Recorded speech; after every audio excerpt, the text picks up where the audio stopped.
In die nuus. Nog niet in die dorp en skaars 'n jaar by Laerskool Postmasburg, maar reeds 'n groot bron van trots. Juffrou Lavren Kok het onlangs nasionale erkenning verower toe sy met die gesogte nasionale onderwystoekenning bekroon is. Haar kollegas het haar self genomineer vir die eerbewys, 'n duidelike teken van die impak wat sy in 'n kort tydjie gemaak het. Juffrou Kok het haar onderwysloopbaan in 2018 begin by Laerskool Liebenberg in Malmesbury, Wes-Kaap. Maar verlede jaar het sy en haar gesin nuwe wortels hier in Postmasburg geskiet toe haar man as beheeraanklaer by die plaaslike hof aangestel is. Saam met hul 3 kinders het hulle vinnig deel van die gemeenskap geword. Behalwe voltyds skoolhou is sy ook betrokke in haar gemeenskap. 'n Plaaslike predikant verduidelik. Ons het 'n projek hier by die kerk waar ons vir behoeftiges op 'n Woensdag altyd iets gee om te eet of 'n bord te gee. Ons bedien so tussen 60 en 80 behoeftiges en Juffrou Kok en haar man Shandel is deel van ons projek. Hulle help ook met die voorbereiding van die kos en die uitdeel van die kos op 'n Woensdag. En daardeur besef 'n mens maar net dat vir onderwysers en onderwyseresse wat deesdae in so 'n uitdagende omgewing werk, dat hulle nog bereid is om daai ekstra myl te loop, veral vir die wat in nood is. En ek dink dit word opreg waardeer wanneer sy daai ekstra myl, daai ekstra vir ons gemeenskap in nood doen. Ons waardeer dit opreg. Baie dankie.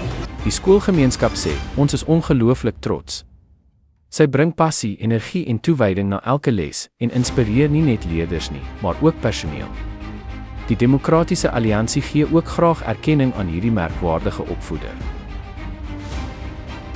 Namens die Demokratiese Alliansie wil ek vir Juffrou Lavren Kok gelukwens met haar merkwaardige nasionale onderwyserstoekenning. Nadat sy onlangs by Laerskool Postmasburg aangestel het Juffrou Kok geen tyd gemors om vir ons te wys waartoe sy in staat is nie.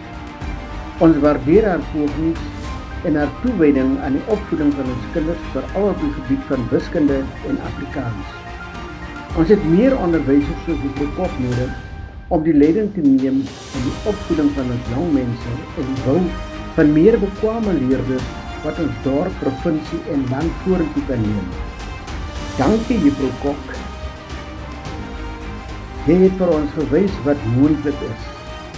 Jy stel ook 'n goeie voorbeeld vir jou kollegas en ek hoop dat jy deur jou prestasie nog meer onderwysers sal inspireer om nuwe en beter hoogtes in ons onderwys te bereik, sodat ons 'n beter toekoms vir ons kinders kan bou. Vir Juffrou Kok is hierdie toekenning meer as bloot 'n medalje. Dit beteken blootstelling aan nuwe netwerke, mentors en ontwikkelingsgeleenthede, die springplank vir haar loopbaan en die inspirasie vir ander jong onderwysers wat elke dag 'n verskil maak. Die burgemeester vir Tsansabani, mevrou Helena Engels, het ook hierdie merkwaardige opvoeder geluk gewens met haar prestasie. Ek is 'n onderwyser by Laerskool Postmasburg. Ek het onlangs die eer gehad om genomineer te word as beste onderwyser. Ek het ook provinsiaal gewen.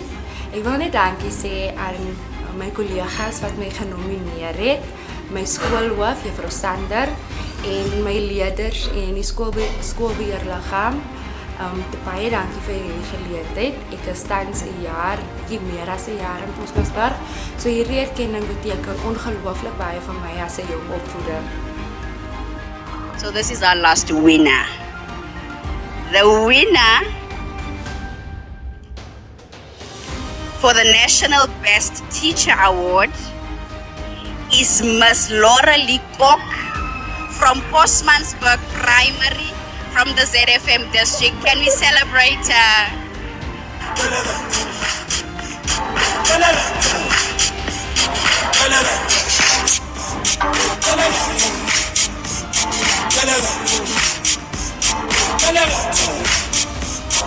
Hierdie nuusbulletin was moontlik gemaak deur ons adverteerders wat die rol en impak van onafhanklike gemeenskapsjournalistiek erken en verstaan. Horizon Media, Postmasburg, Noord-Kaap.